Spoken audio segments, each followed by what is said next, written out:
Bom, nós vamos começar agora um novo módulo, que é basicamente uma técnica de atender em 4 fases. Essas fases se sucedem naturalmente. Então, a primeira fase nós chamamos de atender.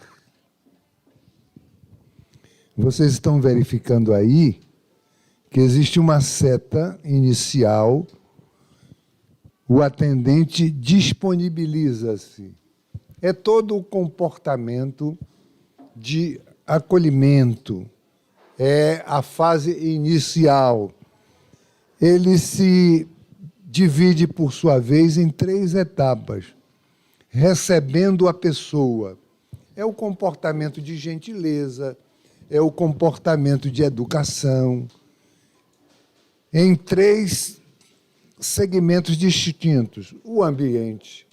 Como deve ser o ambiente da casa espírita? Simplicidade, porém arrumado, um quadro na parede, alguma coisa que torne agradável aquele encontro entre o atendente e o atendido. Nossa casa, nós sempre damos exemplo para facilitar, não é para nivelar, para que todos façam da mesma forma. Nós somos uma equipe, nós temos um recepcionista que lida com o público diretamente, recebe o público, anota o seu nome, distribui uma mensagem enquanto ele espera para ser atendido. Tudo isso faz parte daquele comportamento de urbanidade para que a pessoa se sinta bem. Agora, se tem um atendente, esse atendente tem que ser discreto, silencioso, não ficar conversando com a pessoa que ali vai. Ele apenas se coloca numa postura de acolhimento, uma postura para ajudar a pessoa a se sentir bem. Então, o ambiente tem que ser limpo, arrumado, agradável. E aí, ele chega na casa espírita, entra, dá o nome, senta-se e aguarda o atendente fraterno que ele vai atender. Em nossa casa, a gente já faz uma reunião preparatória, conforme nós já dissemos. Essa reunião preparatória compõe-se de uma prece de abertura, lê-se uma mensagem de um livro pequeno. Nós usamos o Vida Feliz, que é um livro de Joana de Ângeles. Existem outros livros que têm essa proposta de uma leitura rápida, 1 minuto, 1 minuto e meio no máximo. O Vida Feliz, cada mensagem é lida em 1 minuto.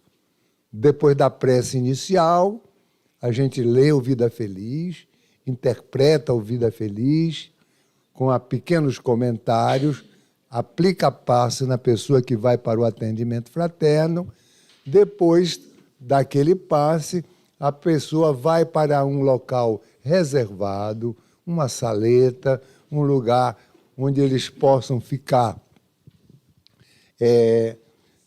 de um certo modo, em condição confortável, não à vista do público, mas não precisa fechar a porta. Ali faz-se o atendimento fraterno. Então, tem a postura do atendente fraterno. É uma postura educada. Levanta-se, vai receber a pessoa, se apresenta, eu sou fulano, conduz a pessoa para o local do atendimento, posta-se um à frente do outro para começar o diálogo. O atendente fraterno tem que ser muito discreto, muito gentil, dar esse primeiro acolhimento numa condição para deixar a pessoa mais à vontade para o atendimento. Depois, a pessoa começa a falar. Tem muitas pessoas que não têm muita facilidade de começar. O atendente fraterno diz: eu sou fulano, eu estou aqui, eu me ofereço, eu estou aqui para lhe ser útil, em que posso lhe ser útil, para estimular a pessoa a contar o seu problema. E aí ele começa a, desde cedo, observando as reações da pessoa. É preciso olhar com ternura. A pessoa, às vezes, desvia o olhar do atendente fraterno porque não está se sentindo à vontade. Tem momentos que é um momento dramático em que a pessoa, às vezes, chora para contar o seu problema. O atendente desvia um pouco o olhar nessas horas em que a pessoa está muito atingida pela emoção e vai observando também o sentimento da pessoa, como é que a pessoa está, confusa, amedrontada, muito ansiosa, inquieta. Todas essas reações devem ser acompanhadas com muito cuidado para fazer com que haja uma relação de proximidade, de amizade entre a pessoa que vai ali pela primeira vez trazer o seu problema. O que é que a pessoa quer encontrar? Quer encontrar um amigo. Então, o atendente fraterno deve ter isso na sua mente. Se fosse eu que estivesse no lugar do outro, o que é que eu gostaria de encontrar? Uma pessoa disponível, uma pessoa amiga. E nessa conduta vai facilitar muito a questão da pessoa abrir-se para o diálogo. Então, ele observa as reações, observa o sentimento e o estado emocional para ir concluindo as necessidades daquela pessoa que ali está para ser recebida. Depois, muito importante, a escuta. Começa a escutar o que a pessoa tem para lhe contar. José falou, não é um encontro social. O encontro social é aquele momento em que um fala, outro fala, uma troca de ideias. Não, as falas são curtas. As falas, o momento de falar é da pessoa que vai para o atendimento fraterno. O comportamento do atendente fraterno é escutar. Quando ele percebeu que a outra pessoa já colocou adequadamente o seu problema, então ele vai fazer a interlocução, vai falar, esclarecer, vai responder todos os questionamentos da pessoa que lhe está diante dos seus olhos. Então, importante nessa fase da escuta é selecionar o importante. Acompanhe ali que vocês vão selecionar o importante. Quando as pessoas querem trazer muitos assuntos, o atendente fraterno deve ter uma habilidade para focar aquilo que é essencial na fala do atendido para orientar o trabalho, conduzir o seu trabalho nessa direção da necessidade da pessoa. Quando a pessoa tem muitas questões, quer diversificar o problema, o atendente fraterno tem direito, deve, numa fala rápida, vamos examinar essa questão que me pareceu o problema mais importante. Detalhe um pouco mais. Então, fica no foco daquela necessidade fundamental, porque ele não pode orientar amplamente e discutir todas as questões da vivência que a outra pessoa traz para aquele momento. Não interromper, é muito importante que o atendente fraterno não interrompa a fala da pessoa. Isso é importante, o momento de falar é da outra pessoa. Somente interromper se não entendeu alguma coisa, discretamente a pessoa pede para repetir, mas Isso deve acontecer muito esporadicamente. E não antecipar o julgamento. Eu já sei o que é que você quer dizer. Isso são condutas completamente inadequadas. Ouvir e depois falar, explicando a vivência do outro, explicando a lei de causa e efeito, explicando aspectos da doutrina espírita que são importantes para que a pessoa consiga flexibilizar suas crenças, modificar o seu modo de viver a vida. Então, se a gente se disponibiliza adequadamente, o resultado dessa fase é o atendido envolver-se, entregar-se àquela relação de ajuda. Essa fase é muito importante, porque se a pessoa não for atendida num processo de acolhimento fraterno, se ela não se sentir segura com aquela pessoa que está lhe recebendo, ela se bloqueia. E todo o processo do atendimento ele pode ser comprometido. Então, essa fase é muito importante. É um atendimento em 4 etapas, conforme vocês vão perceber na fala dos companheiros, na sequência.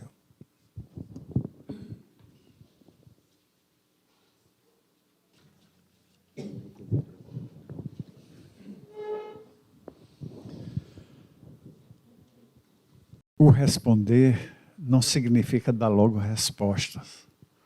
A gente vai, o atendente compreende o que a fase daquilo que ele contou, das suas necessidades, focalizando aquilo que é necessário fazer.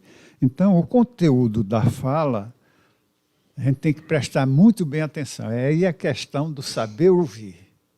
Porque se a gente ficar ouvindo, mas já conjecturando, não vai compreender bem a situação do atendido. Então, o exercício do não pensar em outra coisa naquele momento, a não ser prestar atenção naquilo que ele está fazendo. Então, o atendente compreende o conteúdo da fala, identificando o problema principal, que já foi aqui anunciado, porque quando ele quer contar muitos problemas de uma vez só, não vai adiantar. Então, chama o atendido para ele, diz para o atendido, o seu problema principal é este. Então, sobre este é que nós vamos dar o andamento à fala.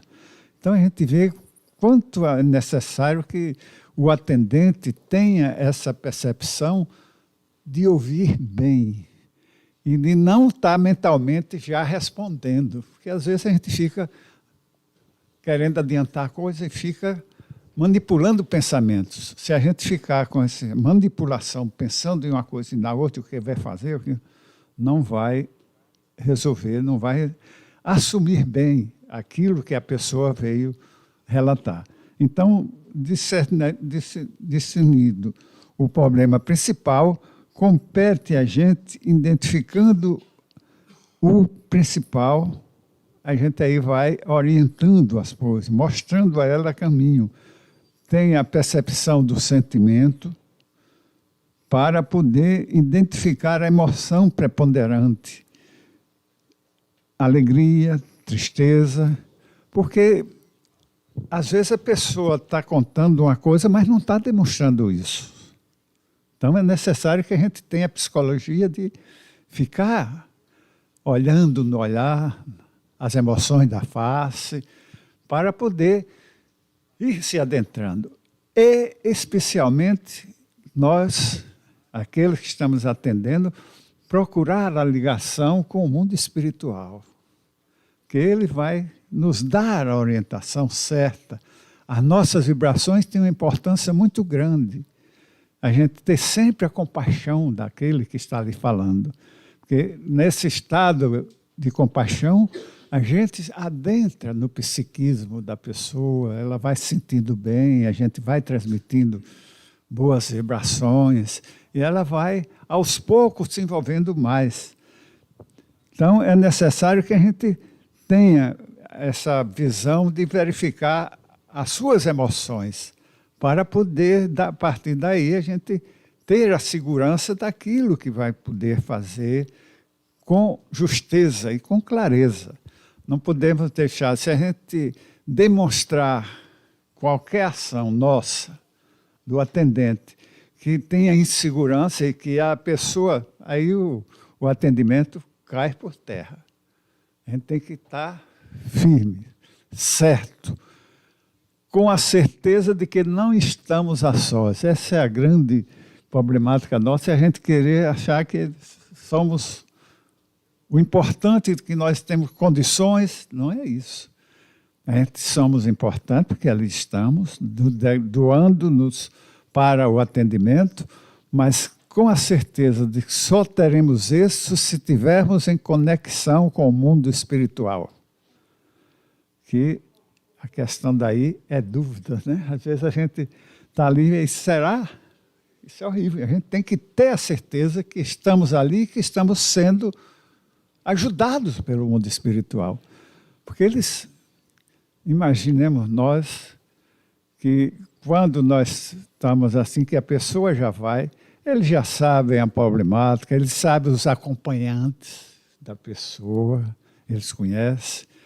Às vezes, coisas que acontecem que a gente não imagina que seja possível, é a pessoa pegar o nome dela e mandar para a mediúnica, achando que esse papelzinho que vai com o nome da pessoa vai resolver.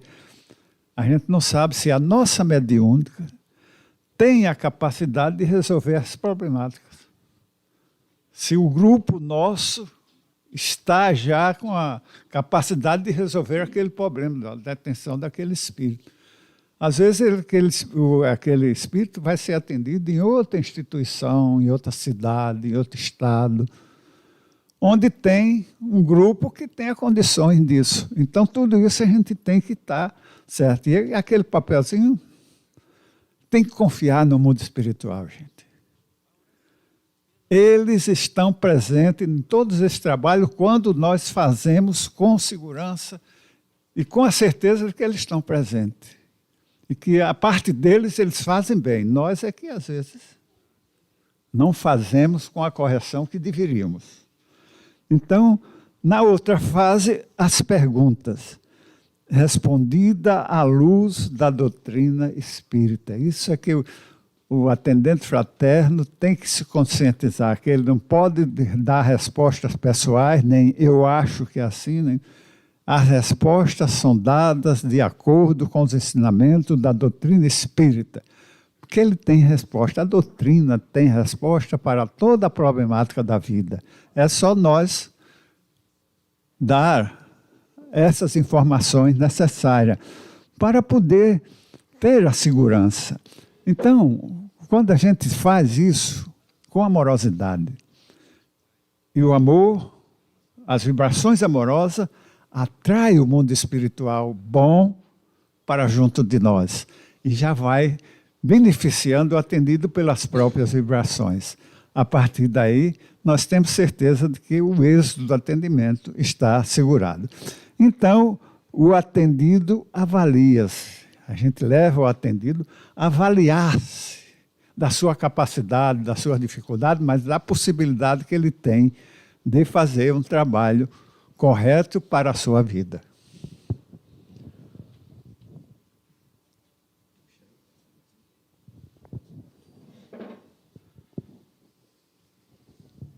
Levem em consideração que isso são explicações originárias de cada um de nós. Mas o próprio atendente vai exercitar-se na tarefa para ele próprio criar uma situação favorável desde o atender até o final, na quarta fase. Porque é uma questão que depende muito do carisma do atendente. O que é um carisma? É uma pessoa que tem uma capacidade de realmente influenciar a outra pessoa positivamente. Se o atendente não tiver esse carisma, na hora de atender, a pessoa não diz qual o seu problema mesmo. Inclusive, começa a inventar ideias falsas, como fez o nadador da Olimpíada, que inventou que tinha sido assaltado. Da mesma forma, a pessoa se comporta assim dentro da sala mediúnica, porque a maioria das pessoas são conflitadas. E os conflitos não deixam que nós digamos o que verdadeiramente está passando na nossa vida pessoal. Então, esse atender é justamente o ponto nevrálgico do atendimento, porque o atendente tem que ficar com atenção especial. Libertar-se de pensamentos, para ouvir o que está passando pelo sistema auditivo dele e vá registrar na sua mente, porque essa atenção tem muita possibilidade da pessoa se equivocar. Por isso é que essa atenção, como o João já disse, não pode haver interrupção, a não ser em casos muito especiais. Se nós treinarmos a nossa mente para ouvir mentalmente o que a pessoa está dizendo, essa fase a gente não precisa dizer nada. Na outra fase, a gente tem a facilidade de fazer aquilo bem resumidamente. A questão do responder.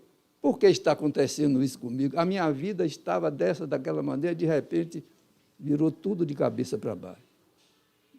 É da vida. São as nossas experiências. Tem que ser o atendente o mais sintético possível, não complicar de vez nenhum. Nesses dois momentos, quando chega o personalizar, ele tem muita facilidade de realmente pôr um tato muito cuidadoso, demonstrar ao atendido que ele está passando por uma experiência, que a responsabilidade é dele, que, na realidade, ele deve elevar a sua autoestima. Essa palavra aqui é muito mal empregada. O Espiritismo é que nos apresenta a autoestima corretamente. Aqui na vida física, a autoestima é fazer uma cirurgia para botar mais bonito o nariz, para fazer isso, para fazer aquilo. Segundo o Espiritismo, a autoestima é a pessoa adquirir um sentimento de valor pessoal. É isso que o atendente tem que transferir para o atendente. Dizer, olha, você é uma pessoa que tem autoconfiança, autorrespeito, procure realmente refletir. Você vai poder superar essa situação que você está realmente vivendo nesse momento. Ele já teve a informação que a nossa vida de hoje é uma consequência, muitas vezes, do nosso comportamento de ontem. Nós trazemos os hábitos. A finalidade da reeducação através da reencarnação é a gente mudar de hábito. Às vezes, isso não acontece. E a vida da pessoa vai se complicando. A gente tem que fazer com que o atendido perceba esse detalhe. Você já reparou que o problema que você está se defrontando, de alguma forma, não tem relação com a sua forma de proceder? Isso é muito importante para criar na pessoa a ideia do autoconhecimento. Às vezes, o autoconhecimento é doloroso. Santo Agostinho, no Livro dos Espíritos, a gente vai lá e vê o que foi que ele fez, ensinando o autoconhecimento, para que a gente possa empregar na sua vida no momento de atender as pessoas. Consequentemente, encorajar, dizer à pessoa, você é uma pessoa capaz de superar esse problema, a vida lhe está dando o ensejo de você superar-se. Você não está passando por nada injustamente, não. A vida é uma mestra muito sábia. Sempre ela nos convoca a determinadas condições para nos beneficiar. Tirar essa ideia pessimista das pessoas que estão sofrendo e sentindo dificuldades provacionais na sua existência. Isso está muito impregnado na mente humana, que a gente está passando aqui porque Deus está querendo nos punir, nos castigar. Tirar isso da cabeça. Isso ainda está presente nos ensinos do tradicionalismo religioso. Deus só faz nos ajudar, não faz o que devemos nós fazer. Esse é o detalhe. Se nós não estamos conseguindo resolver nosso problema, é uma deficiência nossa, porque a ajuda de Deus é sempre dada com discrição, porque Ele colocou junto a nós um espírito protetor que nós não temos o hábito de contactar com Ele. Essa é a primeira mediunidade que aflora na nossa vida, essa possibilidade de receber a inspiração do nosso espírito protetor. Eu falei inspiração, para nos dar uma falsa ideia de que nós temos alguém que está sempre nos livrando desse ou daquele problema. Eles fazem isso de uma forma que nós não conseguimos identificar. Porque a nossa evolução deve ser fruto da nossa iniciativa particular. Então, Deus não colocaria um espírito junto a nós para resolver os nossos problemas. Não fica absolutamente... Nós, como os pais, queremos resolver os problemas do nosso filho, ou nós fazemos com que a nossa experiência seja seguida pelos nossos filhos. Assim é o nosso protetor. Muitas vezes eles estão querendo conectar com a nossa mente, e a nossa mente está toda bloqueada, porque nós não temos o hábito de fazer essa sintonia. Então, isso é muito importante a gente dizer ao atendido. Você precisa fazer uma sintonia com o seu espírito protetor, porque possivelmente ele está tentando lhe ajudar e você não está percebendo o que ele está lhe inspirando. Divaldo nos diz, e por isso nós tomamos o nome da pessoa, o endereço, e existe uma equipe espiritual que se encarrega da parte do outro lado da vida. A gente não tem nada de se meter quando tiver problema de ordem dos desencarnados, não é da nossa responsabilidade. O atendimento fraterno é de encarnado para encarnado. Quando a pessoa disser que está com obsessão com isso, olha, isso é um problema dos mentores. Eles possivelmente estão anotando para tomar as providências que são necessárias. Tirar da mente da pessoa que o centro espírita, como já foi dito aqui, é um local onde a gente vai ali, deixa o problema, vai embora e não faz nada para resolver o problema. Isso se chama o personalizar. Criar na mente da pessoa essa ideia de que a pessoa é capaz de resolver o problema. Se o atendido compreende as explicações do atendente, ele imediatamente começa realmente a se conscientizar das suas próprias responsabilidades. Então, esses três momentos, atender, responder e personalizar, enseja a que se entre na quarta fase, que é o complemento do atendimento fraterno, e que o nosso João vai fazer.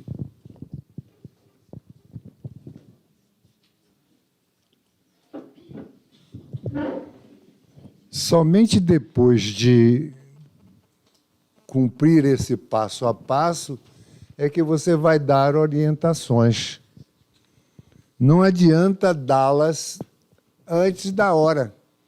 A pessoa chegou à casa espírita, mal contou o seu problema, você já vai lá, a solução é isso, isso, isso, isso, como se fosse uma receita de médico.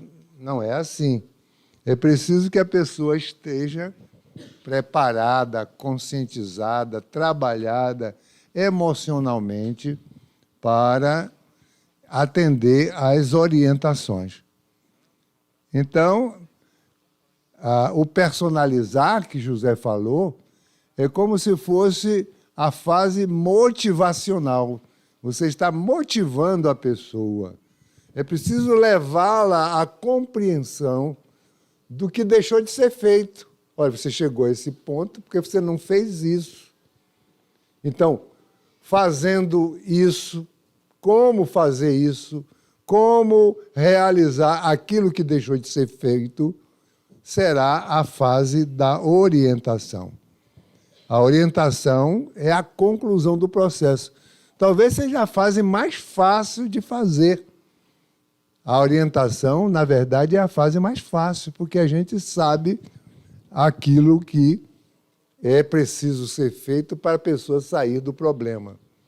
Uma das coisas fundamentais, recursos que o Centro Espírita oferece. Vamos dizer assim, a pessoa está se sentindo desanimado, desvitalizado, está enfraquecido, de um certo modo sem motivação. Então, ele gostaria de saber qual é o recurso que a Casa Espírita tem para oferecê-lo. Na fase da motivação, ele foi estimulado a buscar esses recursos. A Casa Espírita tem esses recursos. O que é que lhe faltou? Faltou estudo. Se lhe faltou estudo, a Casa Espírita, você pode aqui estudar, aprender todas essas coisas que funcionaram negativamente na sua vida. O problema da pessoa foi uma compreensão deficiente do seu problema. A pessoa está com, vamos dizer assim, um impulso de depressão, tendendo ao aniquilamento, está totalmente desmotivado, não quer viver, não quer lutar. A Casa Espírita pode-lhe infundir, melhorar a sua compreensão racional da vida. Por exemplo, chegou uma pessoa na Casa Espírita e está com uma perda muito grande, perdeu um ente querido, a pessoa se suicidou. Ela é católica, por exemplo. No catolicismo, a doutrina fala que o suicida está irremediavelmente perdido, ele vai para o inferno, porque essa é um desrespeito, uma afronta total à lei da vida. Você ensinou que Deus tem sempre portas abertas, que Deus sempre oferece oportunidades. Onde é que eu posso aprender isso? Em boas leituras. O Centro Espírita é capaz de lhe trazer para a sua vida boas informações, boas leituras, vai flexibilizar as suas crenças, vai lhe dar novas esperanças. O suicida não está irremediavelmente perdido. É claro que ele vai sofrer consequências graves no mundo espiritual, mas ele terá outras oportunidades. Então, flexibilizar as crenças negativas da pessoa é uma das finalidades. Se a pessoa está desvitalizada, pode ser induzida a tomar passe. Se a pessoa está precisando de apoio, se a pessoa está precisando de uma atividade de convivência com outras pessoas, o Centro Espírita tem as seguintes oportunidades, tem as seguintes portas para abrir-se à sua redenção espiritual. Mas o atendente fraterno também pode acenar para a pessoa, na fase da orientação, outras portas fora do Centro Espírita. Você é um alcoólatra, você pode resolver o seu problema vindo aqui à Casa Espírita, atender, estudar, tomar passe, frequentar reunião, mas pode, por exemplo, frequentar Alcoólicos Anônimos. É uma outra porta que está fora da Casa Espírita. A pessoa precisa de ajudas psiquiátricas, ajudas psicológicas, precisa ser encaminhada para alguma providência fora da casa espírita, o atendente fraterno pode sinalizar para ele e com ele o que pode ser feito para ele resolver as suas dificuldades. No personalizar, ele compreende que precisa fazer alguma coisa. No orientar, na fase do orientar, ele vai descobrir o como fazer para alcançar aqueles resultados. Então, o atendido, qual é a consequência final do atendimento fraterno?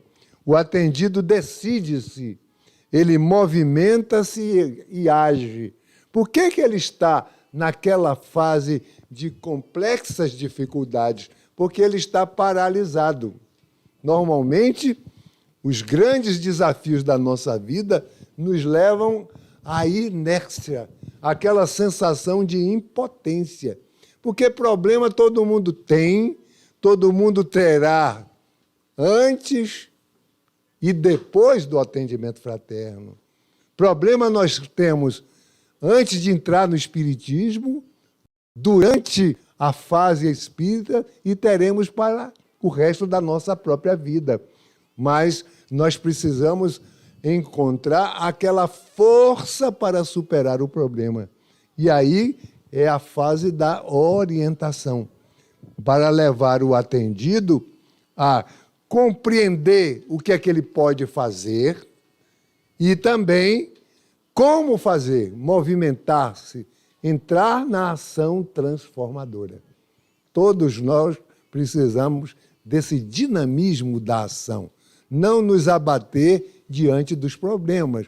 E as pessoas, quando vêm ao atendimento fraterno, ou vêm buscar uma forma de lutar, ou vêm buscar uma compreensão do que é necessário fazer, mas, sobretudo, vêm buscar um estímulo para essa luta, para esse processo de movimentar as potências da nossa alma para conquistar a felicidade e a paz.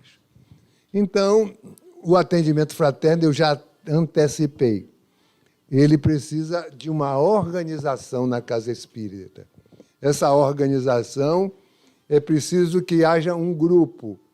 Nós achamos muito perigoso, algumas casas, como eu tenho conhecimento, o atendente fraterno vai para o centro atender uma pessoa isoladamente, uma pessoa diante da outra pessoa.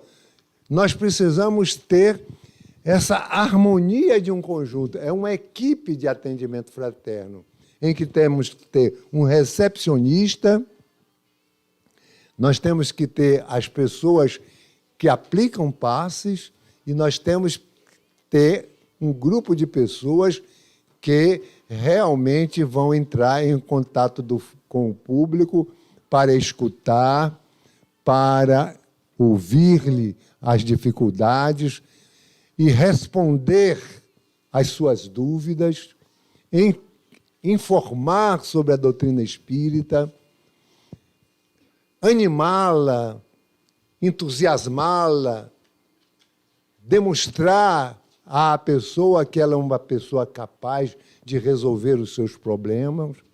As pessoas precisam muito desse incentivo para viver, para lutar, para vencer, para progredir e serem orientadas nessa caminhada. Então, esse atendimento é precedido de uma pequena reunião em que um grupo de pessoas vem naquele horário. Por exemplo, nós podemos receber tanto uma pessoa só, quanto receber 50, 100 pessoas, 30, 20, conforme a nossa capacidade e conforme também o prestígio da nossa atividade de atendimento fraterno. Então, faz-se uma prece de abertura, lê-se uma pequena mensagem, depois os passistas aplicam passes, depois as pessoas que precisam do atendimento fraterno e que já registraram os seus nomes perante o recepcionista, essas pessoas vão para gabinetes privativos, uma pequena sala, pode ser a sala de uma reunião mediúnica, pode ser até nessa sala um grupo está fazendo atendimento, atendendo uma pessoa ali, outra pode estar atendendo aqui neste canto.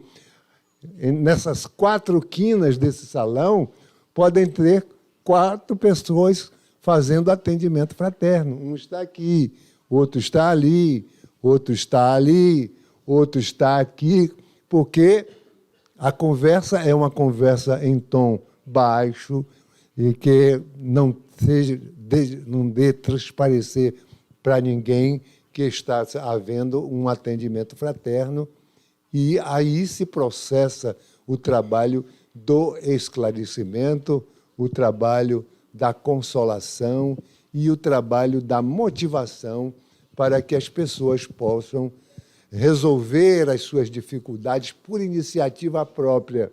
O atendimento fraterno é uma atividade de ensinar as pessoas a lutarem pela vida, ensinar as pessoas a serem felizes, ensinar as pessoas onde eles encontrarão respostas para as suas dificuldades. Porque, na verdade, o que cria essa paralisia na pessoa é não encontrar respostas. A doutrina espírita tem respostas para todos os problemas que nos afligem.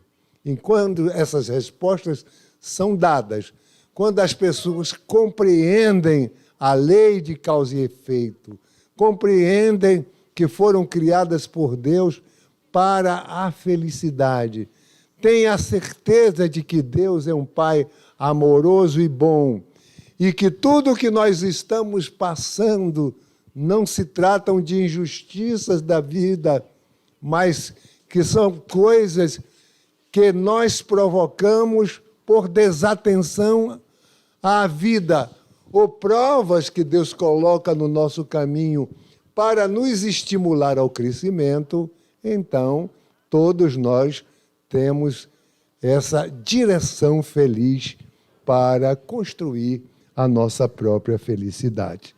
Então, isso é que é o atendimento fraterno, a terapia individual. Como a reunião doutrinária é a terapia de grupo, onde nós ensinamos doutrina espírita a muitas pessoas de uma vez. No atendimento fraterno, nós ensinamos doutrina espírita e conduta pessoal harmonizada, 1 a 1, pessoas que nós atendemos no diálogo fraterno. Agora vamos começar a responder as perguntas que estavam em nossas mãos e que não foram respondidas.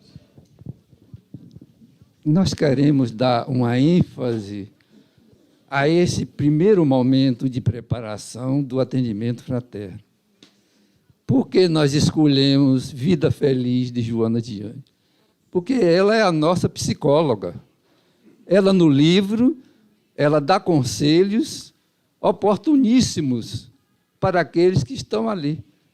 Muitas vezes, depois dessa preparação, as pessoas dizem, eu vim aqui, eu queria um atendimento privativo, mas o que eu já ouvi aqui não precisa mais. A resposta já me foi dada durante esse momento. Inúmeras pessoas fazem isso.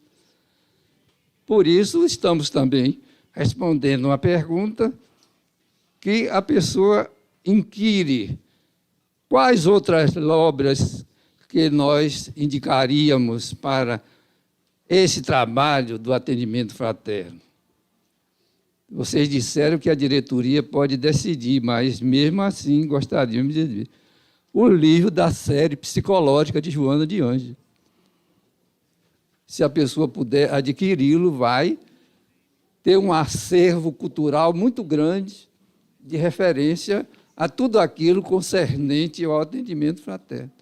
Ela começa Atualidade em Jesus. É o primeiro livro da sua série psicológica. Aí vem os subsequentes, Autodescobrimento, Ser Consciente. e outros, e outros, e outros. Então, se a pessoa tiver a oportunidade e quiser, não somente pelo fato de ser um atendente fraterno, mas para si mesmo, essa série psicológica da nossa psicóloga Joana de Andes é de uma oportunidade ímpar para o nosso aprimoramento moral e espiritual.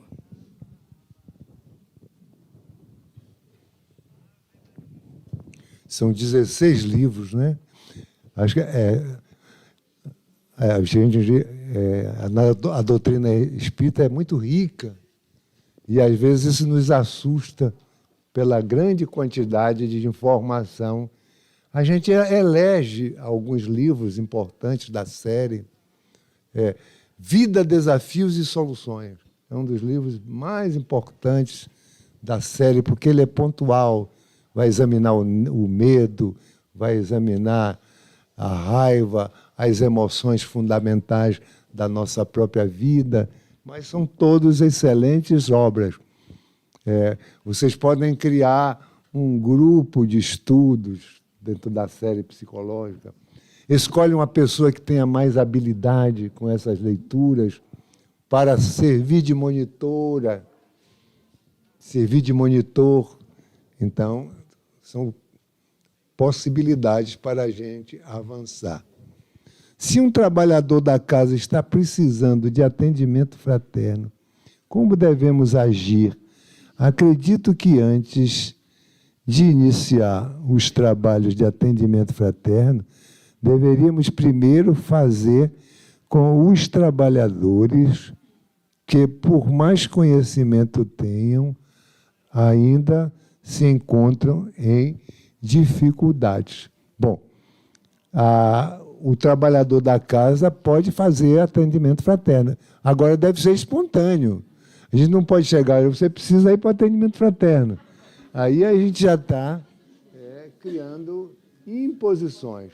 Mas a gente deve procurar o atendimento fraterno quando precisar. Acho que é o apóstolo Paulo que diz: confessai-vos uns aos outros. É bom que os espíritas elejam um amigo. Aí eu gosto. Fulano, eu estou com uma dificuldade, você pode me ouvir? Isso é saudável na casa espírita. Pode ir até, vamos dizer assim, oficialmente no lugar do atendimento fraterno, mas pode fazer isso em outra,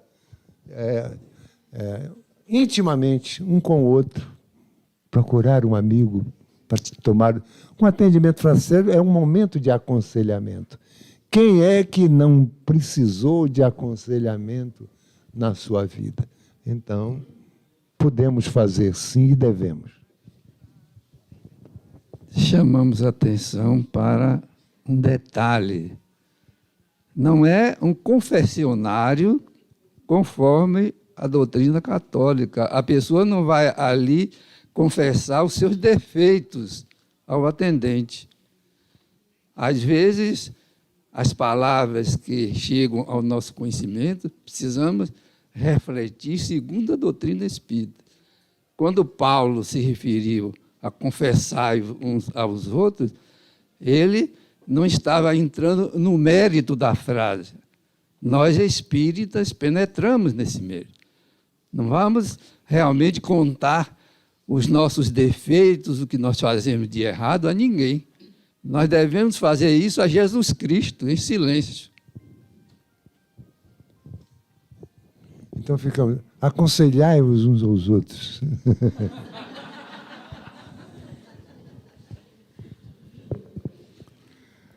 Talvez fosse isso que Paulo tivesse.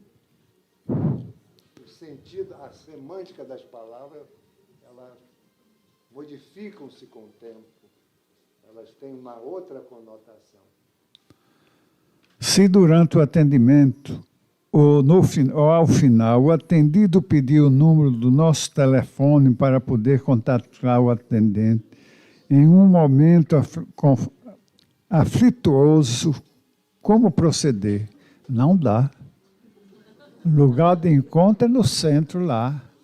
Porque se cair na asneira de fornecer o telefone, aí 2 horas da manhã toca que ele está com problema. Porque a pessoa que está com essa dificuldade vai pedir o telefone, não está com boas intenções. É necessário que a gente tenha a nossa privacidade particular. O lugar de encontro é no centro. E se for uma vez, for a segunda, na terceira, procure outro atendente. Não criar esse vínculo. Eu já atendi 2 vezes, não deu certo, se agora procure outro atendente para resolver a sua problemática. Não criar esses vínculos, porque no final não vai dar certo. Adicionando isso que Nilo falou, nossa benfeitora espiritual Joana de Ângeles, no final de um curso que nós demos para atendimento fraterno, Divaldo foi convidado a fazer uma palestra sobre o assunto. E na palestra que ele fez, ele contou que naquela noite, que no dia seguinte iria fazer a palestra, Joana lhe apareceu e lhe deu instruções preciosas para os atendentes fraternos. E uma delas foi que os atendentes tivessem muito cuidado para este vínculo com o atendido, porque isso poderia se transformar numa obsessão por ressonância, como se dá muitas vezes com os profissionais e os seus pacientes. Portanto, não há necessidade dessa proximidade íntima do atendido com o atendente. Por isso, Nilo está falando com muita propriedade que não é conveniente repetir com o mesmo atendente aquelas orientações que já lhe foram dadas. Eu já passei por uma experiência dessa. Uma senhora tinha um problema conjugal e eu a atendi porque eu a conhecia, inclusive não era um conhecimento assim súbito, e ela quis realmente fazer o que não é recomendável. Exigiu que eu fizesse outros momentos de atendimento. Eu disse a ela que, infelizmente, eu não poderia fazê-lo.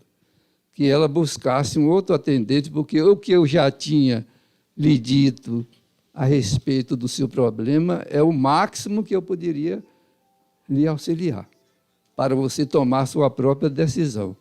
Mas você, por favor, procure um outro atendente que talvez ele tenha conselhos mais efetivos do que o meu.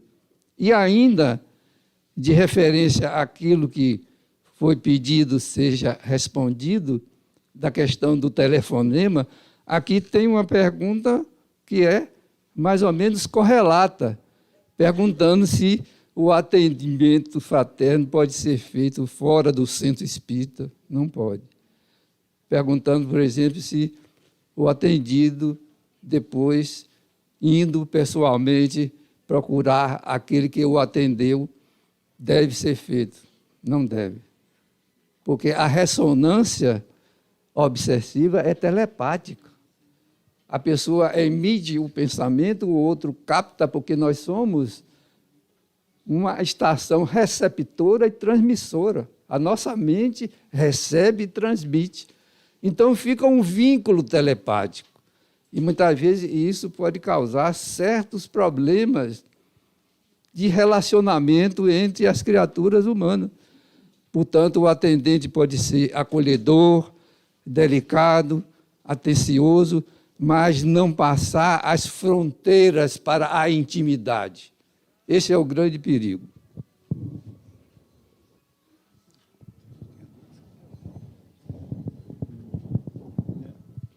É necessário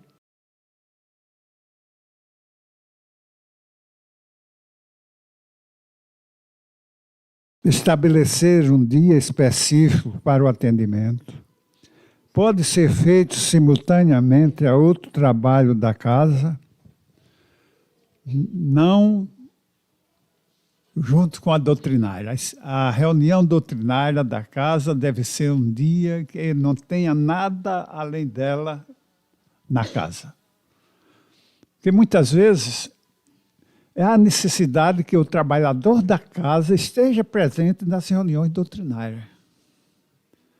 Porque são esses trabalhadores que vão fornecer as energias necessárias para que os benfeitores espirituais atendam aqueles que de fora vêm com suas problemáticas. Certa feita, Divaldo, ao final de uma reunião, nos contou que os espíritos fizeram diversas cirurgias perispirituais naqueles que estavam atendendo a reunião doutrinária e utilizaram dos fluidos fornecidos pelos trabalhadores da casa, gente. Então, não deve fazer quando estiver sendo realizada a reunião de exposição doutrinária. Uma outra pode ser feita. Durante as mediúnicas, a gente tem assim, uma certa objeção para que, na hora da mediúnica, não deve ter outras transições, tramitações, porque zoada a conversa, a gente... As doutrinárias seriam as palestras. As palestras, é porque lá a gente chama doutrinário. Então, durante as reuniões de palestras, não deve ser feita outra atividade, porque os trabalhadores devem estar presentes na reunião, ouvindo as palestras e participando com as suas vibrações. Mas antes das palestras públicas, pode fazer o atendimento fraterno. Por exemplo, começa às 18 horas, se a reunião é às 20 horas, às 17h30 termina o atendimento fraterno. Se tiver condições durante a manhã ou a tarde, pode também ser feito. Isso depende da disponibilidade de trabalhadores. Aí é que se encontra a grande dificuldade do centro espírita. Precisa se motivar as pessoas, é que a gente passa uma fase ouvindo a doutrina. Mas João já fez referência que essa fase que a pessoa se transforma num adepto. Mas o ideal é a pessoa se transformar num trabalhador da casa, para que ele se integre junto à diretoria para prestar qualquer tipo de serviço, por mínimo que seja.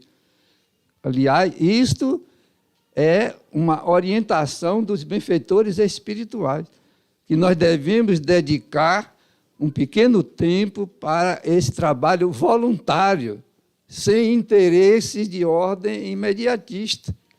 Porque há muitas pessoas que vêm para o Espiritismo para ser adotado pelo Espiritismo, mas não quer adotar a doutrina.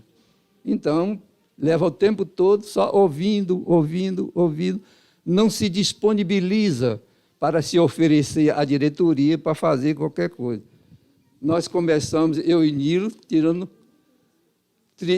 recibo de sócio. A gente ia 7 horas da noite, ele trabalhava na casa, numa casa bancária, e eu na Petrobras, a gente vinha de noite tirar recibo. Foi assim que nós começamos. Porque o trabalhador espírita ele tem que se colocar numa posição de fazer qualquer coisa dentro do centro espírita. Abrir uma porta, ou abrir o centro, fazer qualquer coisa. Começa assim. Joana diz que o trabalhador espírita que não faz as pequenas tarefas nunca poderá fazer as grandes tarefas. Então, o Espiritismo nos incentiva justamente nesse sentido. O trabalho, que é uma lei da natureza, o trabalho útil, é o 2º capítulo do Livro dos Espíritos, que nos convoca ao trabalho. Isso é primordial na vida do espírito. Nós não podemos ficar simplesmente ouvindo o tempo todo e não resolvemos a fazer nada. Estamos transgredindo a lei de Deus. Deus nos criou para ajudá-lo na sua obra criadora. Esse é o grande detalhe. Então, se a pessoa vive na acomodação na terra, só tem disposição para as coisas que lhe atendem às suas necessidades, ele está contrário à lei de Deus. José falou obsessão por ressonância e alguém, num processo de ressonância, perguntou: O que é obsessão por ressonância?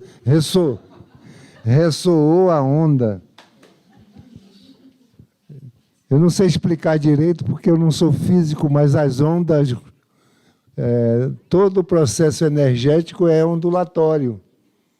E quando duas ondas se encontram numa posição múltipla, se superpõem e elas aumentam de intensidade. Então, mas simplificando mais, é a questão, a pessoa chega no atendimento fraterno e se fascinou por uma pessoa que lhe atendeu gentilmente, e como a pessoa tem déficits emocionais, carências, e começa a pensar naquela pessoa, ingenuamente, tranquilamente. Libidinosamente. Nem sempre. Não começa libidinosamente, começa ingenuamente. Depois a onda vai, bate na mente do outro, e o outro sente uma sensação agradável, porque agrado puxa agrado e aumenta agrado. E aí ressoa a onda, e devolve para lá, devolve para cá. Depois surgem os encantamentos. É um processo de ressonância da onda, procurando a outra onda mental, telepaticamente, e aos perigos do envolvimento emocional, que não estavam no programa da pessoa, e, às vezes, criando dificuldades para a própria pessoa, para o espiritismo, para a casa espírita. Quantas casas espíritas podem ser maculadas por essas questões? Nós estamos aqui para exercitar muito a fraternidade, o amor fraternal. Então, essa questão da obsessão por ressonância. A palavra foi cunhada por Divaldo, numa aula inaugural para uma turma de atendentes fraternos, e ele nos pedia cuidado com relação a essa obsessão por ressonância. Filomeno de Miranda, no seu livro Perturbações Espirituais, ele conta um problema numa casa espírita de um presidente do centro que entrou num processo de ressonância fascinadora com uma das pessoas que prestava serviço, uma médium, e foi um problema muito sério. Portanto, tenhamos muito cuidado no nosso relacionamento entre sexos de gênero diferente. Muita atenção, delicadeza, mas nada de proximidades íntimas. Chegamos ao final. Passamos para vocês aquilo que tínhamos de melhor. Se mais não demos, porque mais não temos. Muita paz. Ficaremos mais um tempinho ali para autografar livros e agradecer a vocês essa receptividade que tiveram para conosco. O carinho. E esse carinho nós vamos retribuir a vocês todos. Sintam-se todos abraçados. Muita paz.